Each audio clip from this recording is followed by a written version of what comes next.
Hey everybody, it's John Freer, and I wanted to take a look at Windows 10. I know the rollout has come on kind of suddenly because of the worm going around.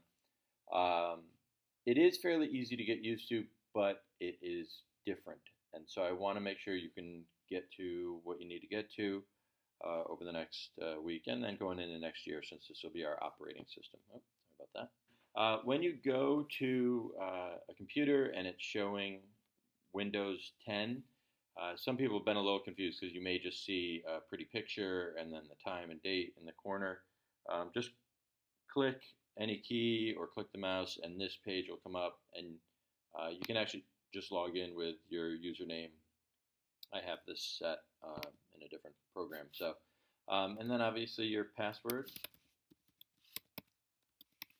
and then sign in. The first time you sign in, it will go through a setup process just like it did on Windows 7. It'll take a little bit longer, but that's just the first time.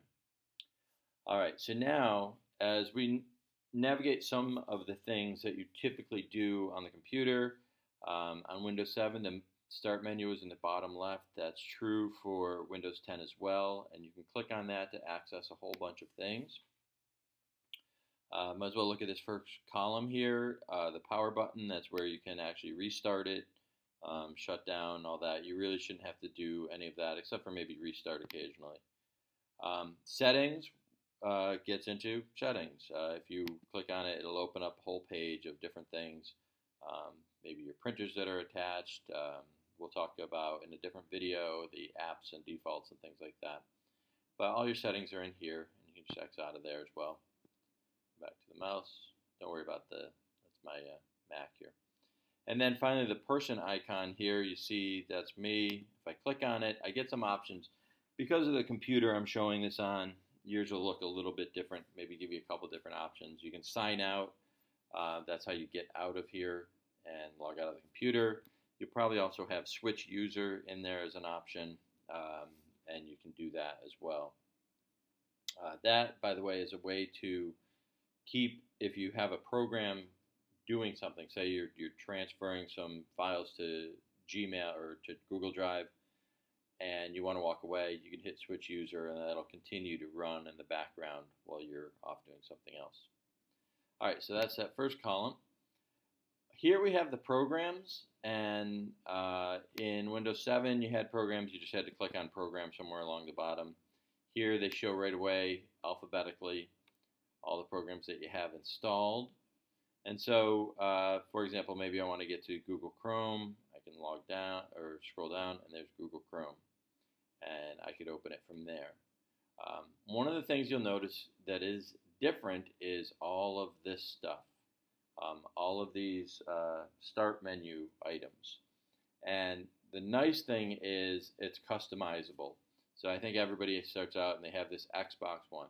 If I actually right-click on that, because I don't have anything to do with it, I can unpin that from the start menu and start taking away some of this stuff.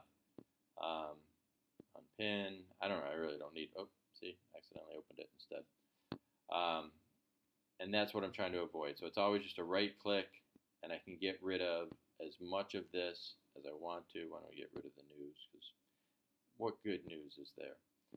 All these things that I don't use, I'm going to get rid of. Maybe I won't take the time to do it all exactly right now. Get rid of a couple others. Maybe I need a calculator. I don't need Skype. And some of these others I may not need. I can actually then click and drag and rearrange these as well to organize it as I want.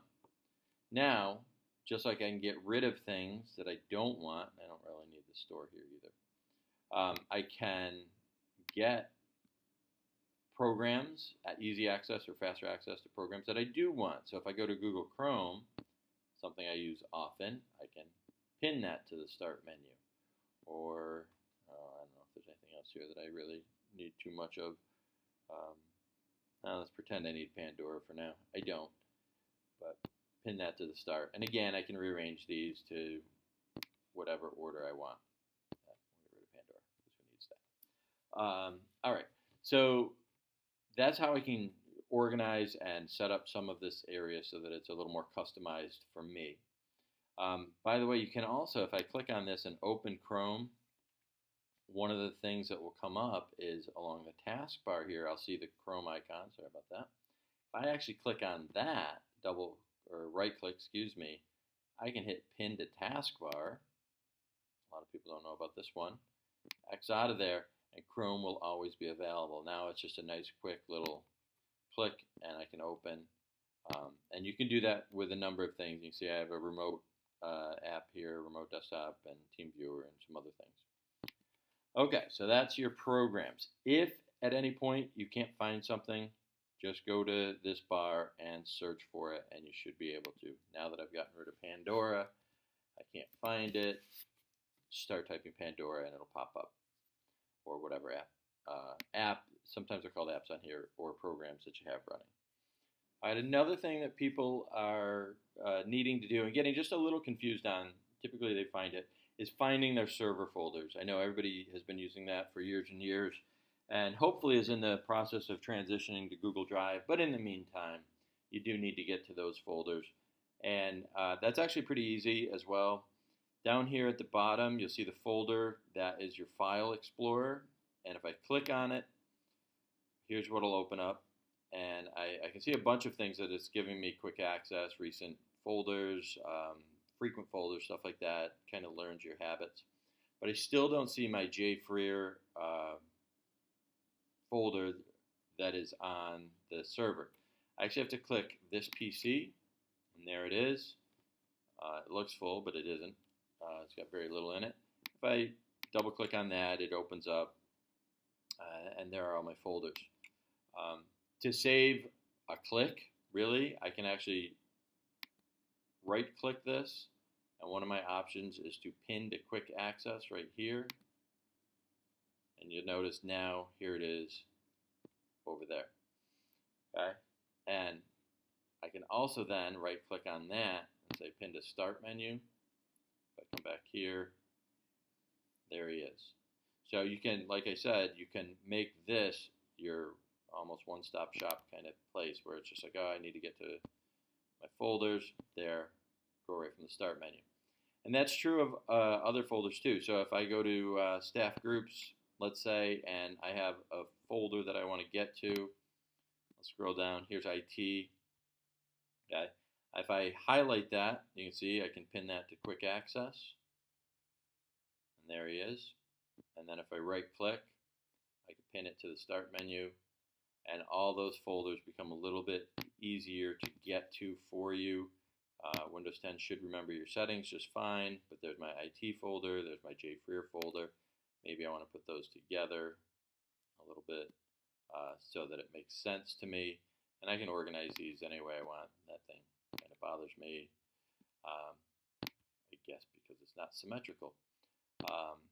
And so all my quick access things, I can go to Chrome pretty easily. I can get to my folders and get to what I need to do. So again, it'll take maybe a little getting used to. Everything you do typically is there. Let me know if you have any questions or if there's any other things you would like to know how to do, and I'm happy to throw together another video for you. All right, thanks a lot. Let me know if there's any problems you have.